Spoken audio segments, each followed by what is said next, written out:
Here's a situation for you. You're stranded on an uninhabited island. No food, no shelter, no sign of human life. The days stretch endlessly, the nights are silent except for the distant roar of the sea. Survival is entirely up to you. Would you adapt? Create a life from scratch and endure? Or would isolation break you? This is the story of Robinson Crusoe, a novel published in 1719 by Daniel Defoe. Often considered the first true English novel, it follows a man who survives 28 years alone on an island, confronting nature, solitude, and his own limitations. But what if I told you the real story behind Robinson Crusoe is just as fascinating, if not more? Well, if Robinson Crusoe's real story is exciting you, then you should also listen to how Winnie the Pooh was inspired by a little boy and what happened to him only at 21 South Street. Now, coming back to what Robinson Crusoe is about. Before we dive into its origins, let's briefly look at the story itself. The novel follows Robinson Crusoe, an Englishman who defies his father's advice and sets out to sea. His early voyages are marked by misfortune. He is captured by pirates, enslaved, and later escapes, eventually becoming a plantation owner. But fate takes a drastic turn when a violent storm shipwrecks him on a remote island somewhere in the Caribbean.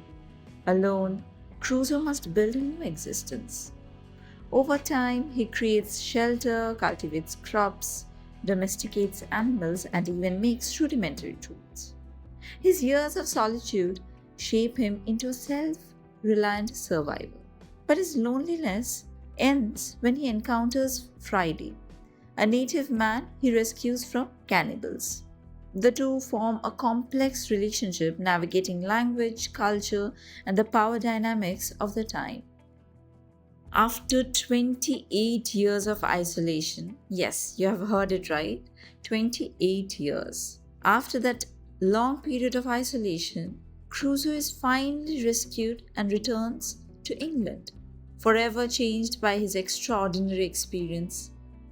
This gripping tale of survival and human resilience made Robinson Crusoe a literary classic. But was it entirely fiction? What do you think? Or did a real-life Crusoe really exist? Many believe that Robinson Crusoe was inspired by the true story of Alexander Selkirk, a Scottish sailor whose fate eerily resembled Crusoe's. Selkirk was a skilled navigator but also a man of strong opinions. So strong that during a 1704 voyage with a privateering crew, he openly questioned his captain's leadership. Convinced that their ship was in poor condition and likely to sink, he made a very bold request. Could you guess what? Well, to be left behind on an island rather than continue the journey. The captain, perhaps eager to rid himself of a defiant crew member, granted his wish and abandoned Selkirk on a Macitera, a desolate island off the coast of Chile. For 4 years and 4 months, yes, 4 years and 4 months, Selkirk lived alone, sustaining himself to hunting wild goats, fashioning clothes from animal hides, and even taming feral cats to protect himself from swarms of rats. He remained in complete isolation until he was rescued by an English ship in 1709. When he returned to civilization, Selkirk was barely recognizable. His body had adapted to a life of survival, and he struggled to reintegrate into society. His story became widely known, capturing the imagination of writers, including Daniel Defoe. However, while Selkirk's tale was certainly influential, Defoe did not simply copy his life onto the pages of Robinson Crusoe. Instead, he transformed it, adding elements of morality, divine providence, and the 18th century colonial mindset. But Why did Robinson Crusoe become so famous? Well, at the time of its publication, Robinson Crusoe was groundbreaking. Unlike other literature of the era, which focused on aristocrats or mythical heroes, this novel spoke to the common man.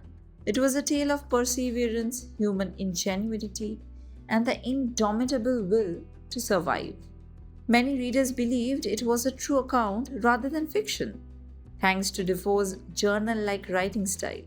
Even today, its influence is undeniable.